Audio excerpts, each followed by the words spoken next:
आज एक ऐसी चर्चा करेंगे जिसको लेकर के पूरे देश में बहुत सोच विचार चल रहा है। बड़े बड़े नेता, intellectuals, writers, authors, film industry के लोग, समाज के बुद्धिजीवी सभी चिंतित हैं।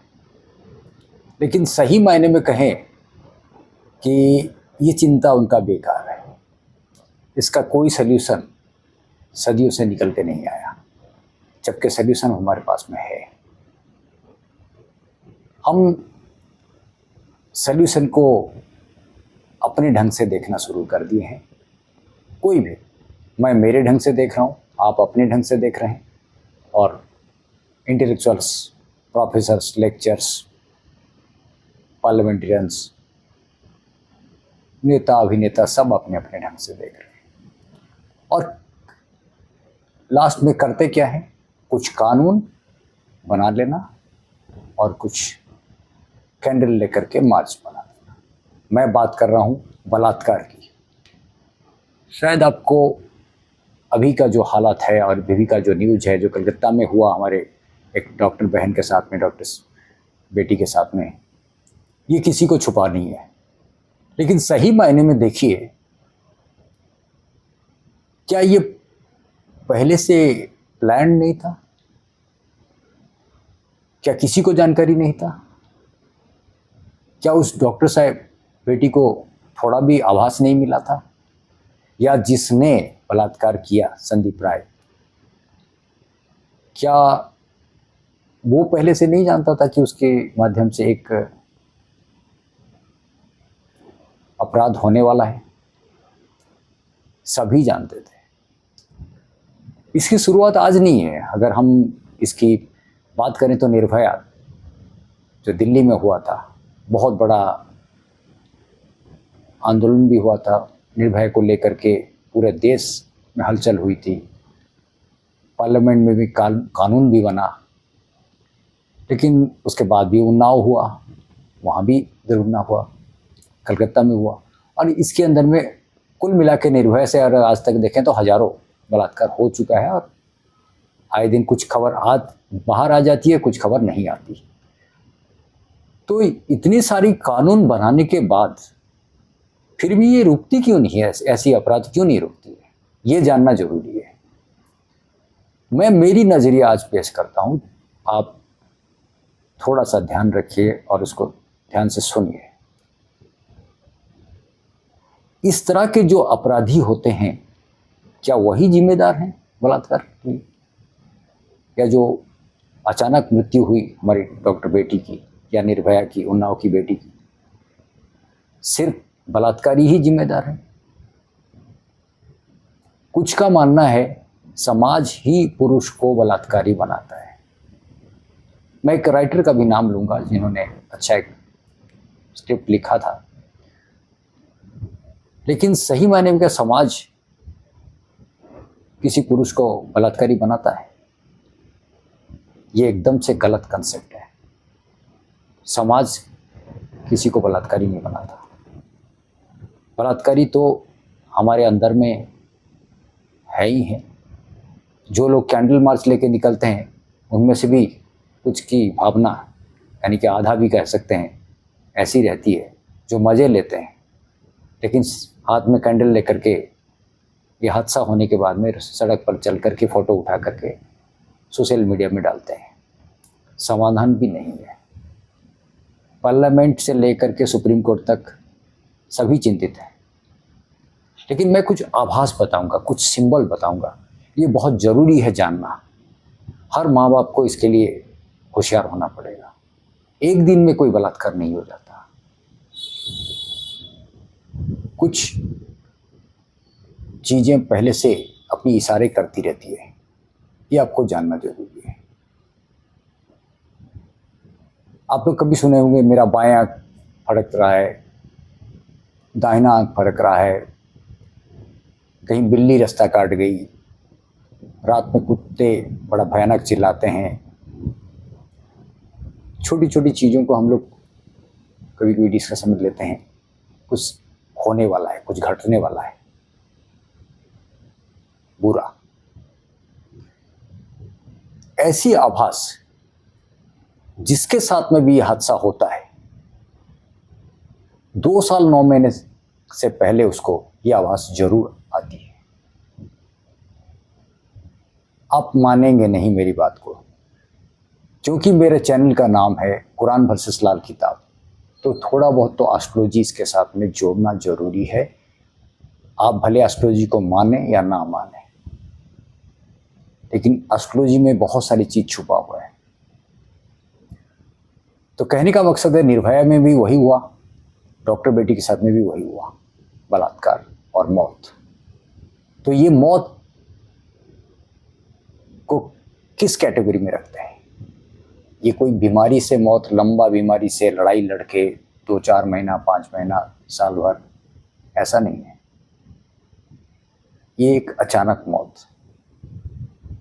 अब बात हमको सारी चीज को छोड़ करके अचानक मौत के ऊपर में अगर हम कंसंट्रेट करें तो इसकी सल्यूशन निकल जाएगी। और हमारे कुरान में अचानक मौत के बारे में बहुत कुछ कहा गया है, वेदों में भी कहा गया है। तो किसी भी अचानक घटने वाली घटना, उसके पीछे 2 प्लैनेट ज्यादातर जिम्मेदार रहते हैं, राहु केतु। चाहे अब धनी बन जाए, उसमें भी राहु का संयोग रहता है, केतु का संयोग। अचानक आपका एक्सीडेंट हो गया, अचानक लॉस, सब हर चीज अचानक। मेरे पहले भी मैंने दज्जाल में कहा है कि अचानक का जो मालिक है वो राहु, उसको सपोर्ट केतु देता है। तो यहां बात कर लेते हैं कि जो अचानक घटना घटी, अचानक हमारी डॉक्टर बेटी की मौत हुई, उससे पहले उसको जरूर कुछ ना कुछ आभास आया होगा। और जिसने भी ये किया, ये मत समझिए कि उसने अचानक कर दिया, नहीं, अचानक इसने साल, 2 साल, 3 साल पहले से इस तरह की आदतें शुरू की होगी। पहले किसी को कमेंट पेश करना, किसी को हाथ लगा देना, या किसी को अश्लील सिंबल दिखा देना, और इसमें उसका कुछ हुआ नहीं, और वो धीरे धीरे उसकी हौसले बढ़ते गए, और आखिरी में इस डॉक्टर बेटी के ऊपर में उसने वो हादसा कर ही दिया कलकत्ता में। चाहे वो निर्भया का मैटर हो, चाहे वो नाव का केस हो, चाहे कलकत्ता की बात हो, जितने भी बलात्कारी हैं वो पहले से थोड़ा बहुत कुछ ना कुछ छेड़खानी करते हुए आते हैं, और इनकी प्रैक्टिस बढ़ती रहती है। लेकिन उनको ये पता नहीं रहता कि ये उनकी जो गलत प्रैक्टिस है, किसी को छेड़ना और आखिरी में जाकर बलात्कार करना, इसकी अंजाम क्या है। वो एक नशे में रहते हैं, और ये नशा एक दिन उनको लेकर के उनको भी एक अचानक मौत देती है, वो चाहे फांसी हो। जो पीड़िता थी वो तो मर गई अचानक, ये भी नहीं बचे। तो इनको एक प्लैनेट खींच के लेके जाता है उस दिशा में कि आप चलो मेरे साथ, ये करते जाओ, और आपको आगे चल के अचानक मरना है। किसी को मारना भी है और आपको भी मारना है। लेकिन हमारे समाज में हमारे इंटेलेक्चुअल्स एसी रूम में बैठ करके बहुत सारे विचार विमर्श देते हैं, कानून बनाते हैं, समाज में अवेयरनेस बनाने के लिए रैलियां निकालते हैं, स्लोगन्स देते हैं। कोई फायदा नहीं। दुनिया का कोई कानून, कोई संविधान, कोई कोर्ट बलात्कार को रोक नहीं सकता, बशर्ते अगर उसकी टेंडेंसी को नहीं समझेंगे। और टेंडेंसी को समझने के लिए एक ही शख्स काफ़ी है, वो है हमारे हिंदुस्तान का एस्ट्रोलॉजर, यानी कि ज्योतिष।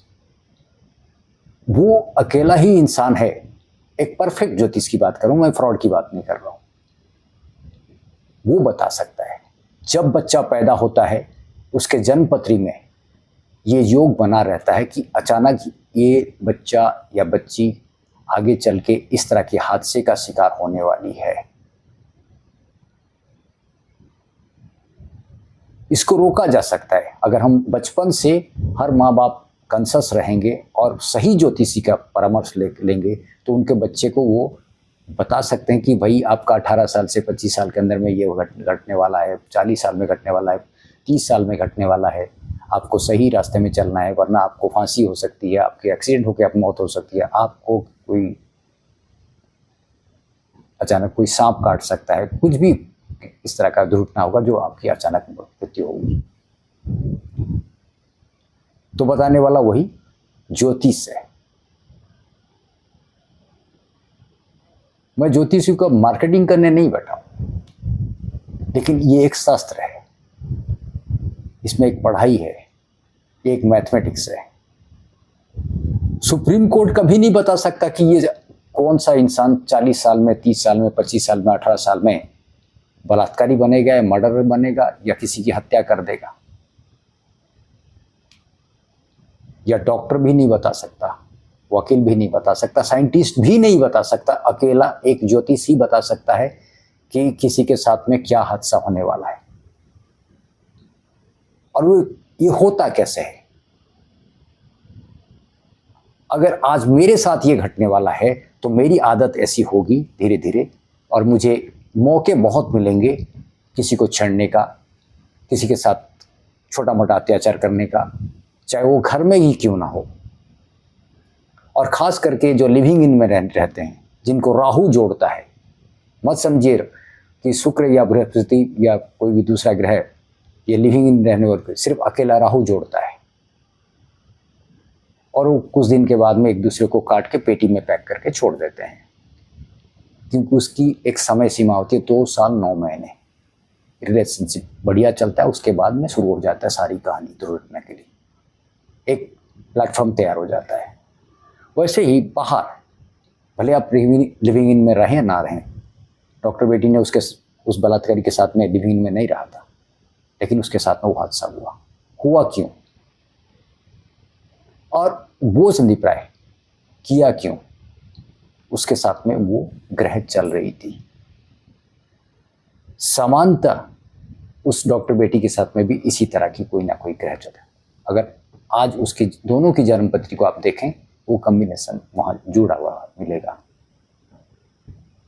शायद ये बात को हमारे सो कॉल्ड इंटेलेक्चुअल्स जो बड़ी बड़ी रैलियों में भाषण देते हैं, पार्लियामेंट में बैठ के भाषण देते हैं, बड़ी बड़ी बातें करते हैं एसी रूम में बैठ करके, अच्छा नहीं लगता है, लग सकता है मेरी बातों को कि ये कौन सा तरीका हुआ, लेकिन सच्चाई यही है। अगर आपकी बातों में इतनी दम थी और दम है, तो फिर इतनी कानून बनने के बाद में आपने बलात्कार कैसे नहीं रोक पाया? रुकता ही नहीं है। आज भी हुआ, कल भी होगा, आने वाले 100 साल तक होगा। अगर आप बच्चे को बचपन से केयर नहीं लेंगे, चाहे वो बेटा हो बेटी हो, दोनों इसके शिकार होते हैं। करने वाला प्लैनेट है, यानी कि ग्रह, यह राहु केतु का खेल है। और ऐसी विचार कौन बनाता है, बलात्कारी का विचार? ये एक गंदा केतु, खराब केतु। और इस विचार से होता क्या है एक पुरुष के अंदर में, उसको कई सारी प्रॉब्लम्स होती है। अब वो चर्चा करना जरूरी है। कई सारे बलात्कारियों का अगर आप कभी उनको मिलें तो आपको समझ में आएगा, इनमें बड़ा इन्फिनिटी कॉम्प्लेक्स होता है। एक तो औरत को नीचा दिखाना, उसको अपमानित करने में इनको मजा आता है, और बलात्कार करने के समय में जो पेन किसी लड़की या औरत के चेहरे पर आता है, उस पेन को ये लोग एंजॉय करते हैं। इनमें ज़्यादा से ज़्यादा एक्साइटमेंट आती है।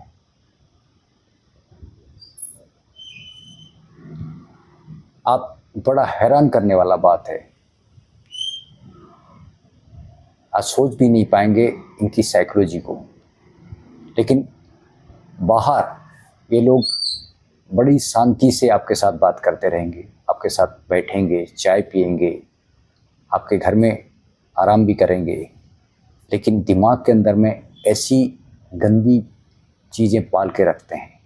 यानी कि वो प्लैनेट उनको सोचने पर मजबूर कर देता है कि इसमें ही मज़ा है, इसमें और कुछ क्यूरियोसिटी बढ़ाते जाता है।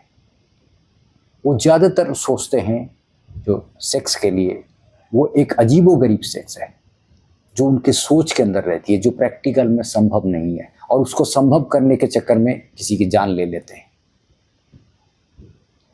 मैंने कहा ना, किसी की चीखें, उसकी तकलीफ उसकी आंखों और चेहरे में जब आती है, ये बलात्कारियों को बहुत ज़्यादा एंजॉय करने का मौका मिलता है, उनमें एक्साइटमेंट बढ़ती है।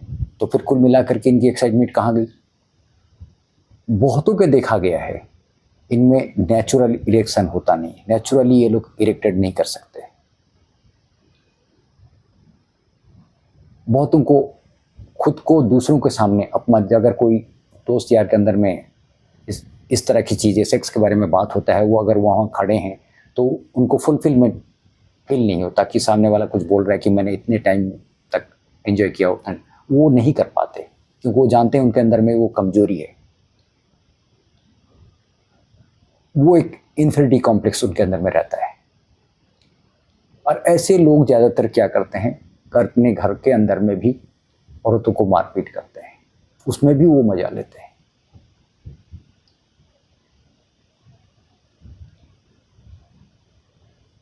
तो आप माने या ना माने, इनकी सोच को आप समझना, पढ़ना बहुत डिफिकल्ट चीज़ है। दिखने में बड़े खूबसूरत हो सकते हैं, कपड़े भी बड़े ढंग के पहनते हैं, फिर भी जब ये किसी अकेली औरत को देखते हैं, उनकी अंदर की वो राक्षस जागृत होता है। तो राक्षस अपने आप नहीं जागृत होता है, राक्षस को केतु जागृत करता है, राहु उसके लिए रास्ता बनाता है। और ये सारी चीजें आप मान के चलिए एक दिन में नहीं होता, सालों लगता है इसमें। और जब वो समय आ जाता है कि एक अचानक मौत की, तब उनसे वो हादसा हो जाता है। और ये एक एस्ट्रोलॉजी ही समझ सकते हैं। अब आए सल्यूशन के बारे में, ये सारी चीज़ें मैंने बताया, लेकिन अब सल्यूशन इसका क्या है? बातें तो इंटेलेक्चुअल भी किए, अब मैं भी कुछ बता रहा हूँ, लेकिन सल्यूशन क्या है?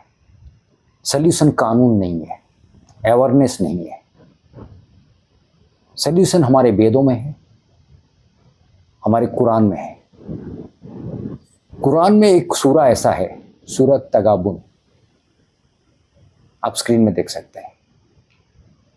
एक ऐसी सूरा है, अगर आपको ऐसी आभास है कि आपके साथ कुछ घटने वाला है, ये पता चल जाता है पहले से कि कुछ हादसे होने वाले हैं, जिसमें अचानक कोई बहुत बड़ी नुकसान आपको होने वाला है। मैं खास करके लड़कियों की बात कर रहा हूँ। अगर आप उनको सूरत तगाबुन पढ़ने का प्रैक्टिस करा लें, तो खुदा का ये निर्देश है, इंस्ट्रक्शन है, और होशियारी में रहने के लिए एक इशारा भी है कि आप अचानक मौत से बच जाएंगे, चाहे वो बलात्कार से हो, चाहे वो एक्सीडेंट से हो, चाहे वो किसी भी चीज़ से हो। अगर आप कोई भी कुरान के एक्सपर्ट से बात कर सकते हैं, जिन लोगों को सूरत तगाबुन के बारे में जानकारी है, वो आपको बता देंगे। वेदों में भी बहुत सारे, मैं वेदों के बारे में थोड़ा बहुत ज़्यादा जानकारी दे नहीं पा रहा हूँ, लेकिन कुरान के में जो सूरा है, जो उसका मतलब है, सूरत तगाबुन का बहुत सारे फायदे हैं।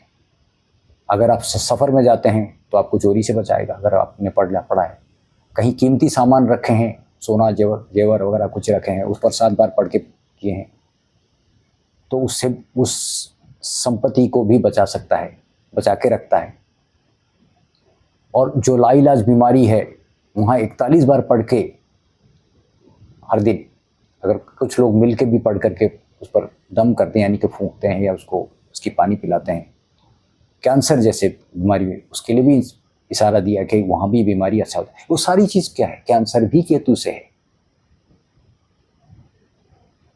और चोरी वो भी केतु से है। खराब केतु चोरी कराता है।